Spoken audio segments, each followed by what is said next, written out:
ప్రస్తుతం AI technology హవా నడుస్తోంది. ఎక్కడ చూసినా, ఏ రంగంలో చూసినా ఏఐ వినియోగం అంతకంతకు పెరిగిపోతోంది. ప్రస్తుతం ఏఐ వినియోగం విపరీతంగా పెరగడంతో ఇది మన మేధస్సును పెంచుతుందా లేదా తగ్గించేస్తుందా అనే చర్చ జోరుగా జరుగుతోంది. ఏఐ టెక్నాలజీతో ప్రయోజనాలు ఎన్ని, దానివల్ల కలిగే నష్టాలేంటనే దానిపై రకరకాల అభిప్రాయాలు వ్యక్తమవుతున్నాయి.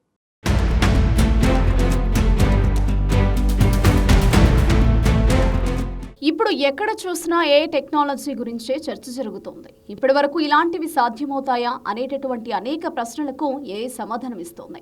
ఏ ఎన్నో అద్భుతాలకు కేర్ ఆఫ్ గా నిలుస్తుంది. ఒక్క మాటలో చెప్పాలంటే ఇప్పుడు ఏఐ మన దైనందిన జీవితంలో ఒక అంతర్భాగం అయిపోయింది. ఉదయం లేచినప్పటి నుండి రాత్రి నిద్రపోయే వరకు smart phone assistants, social media feeds, Google maps నుండి చాట్‌జీపీటీ వంటి జనరేటివ్ ఏఐ టూల్స్ వరకు అన్ని ఏఐతోనే నడుస్తున్నాయి. ఈ సాంకేతికత అసాధ్యాలను సుసాధ్యం చేస్తూ ఏ అద్భుత ప్రగతిని సాధిస్తోంది. అయితే ఈ వేగవంతమైన ఏ అభివృద్ధి మానవాళికి నిజంగా ప్రయోజనకరంగా మారుతుందా, లేక మనుషుల మేధస్సును కుంటుపడేలా చేస్తుందా అనేటటువంటి ప్రశ్నలు ఇప్పుడు తీవ్ర చర్చనీయాంశమవుతున్నాయి.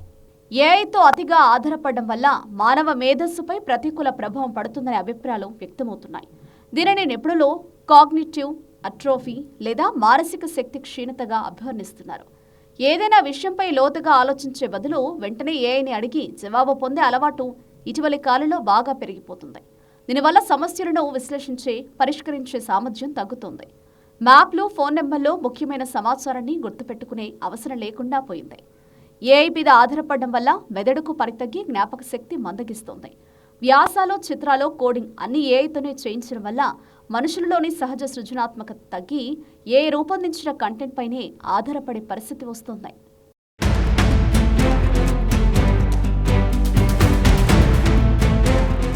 ఏఐ టెక్నాలజీ అందుబాటులోకి రావడంతో చిన్న చిన్న విషయాలకు కూడా ఏఐ టూల్స్ను ఆశ్రయించడం వల్ల మెదడుకు పదును పెట్టే అవకాశం తగ్గిపోతుంది.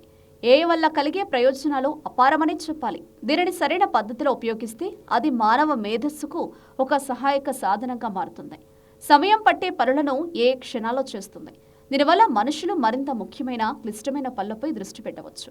మెడికల్ డయాగ్నోసిస్, వ్యాధులను ముందుగానే గుర్తించడం, రోబోటిక్ సర్జరీ వంటి వాటిలో ఏ అద్భుతాలు చేస్తుంది.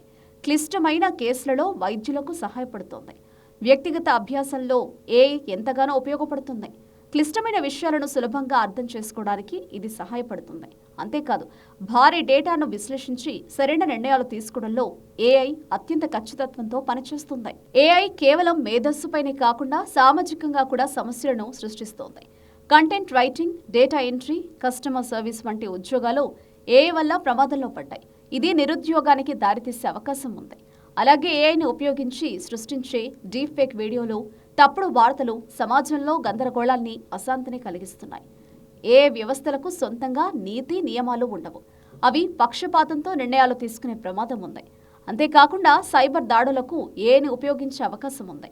మనుషుల కంటే ఏఐతో గడపడం సులభం అనుకోవడం వల్ల సామాజిక దూరం పెరుగుతుంది. ఇక ఏ మేధస్సును క్షీణింపజేస్తుందా లేదా పెంపొందిస్తుందా అనేది మనం దానిని ఎలా ఉపయోగిస్తున్నామనే దానిపైనే ఆధారపడి ఉంటుంది. ఏఐ మానవుడికి ప్రత్యామ్నాయం కాదు, అదొక సాధనం మాత్రమే.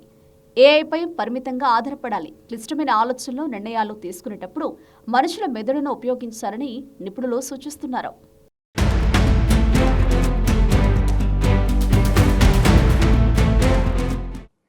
ఏఐపై అతిగా ఆధారపడడం వల్ల మానవ మేధస్సుపై ప్రతికూల ప్రభావం పడుతుందనే అభిప్రాయాలు వ్యక్తమవుతున్నాయి. ఏఐ కేవలం మేధస్సుపైనే కాకుండా సామాజికంగా కూడా సమస్యలను సృష్టిస్తోంది. ఏఐ మేధస్సును క్షీణింపచేస్తుందా లేదా పెంపొందిస్తుందా అనేది మనం దాన్ని ఎలా ఉపయోగిస్తున్నాం అనే దానిపైనే ఆధారపడి ఉంటుంది.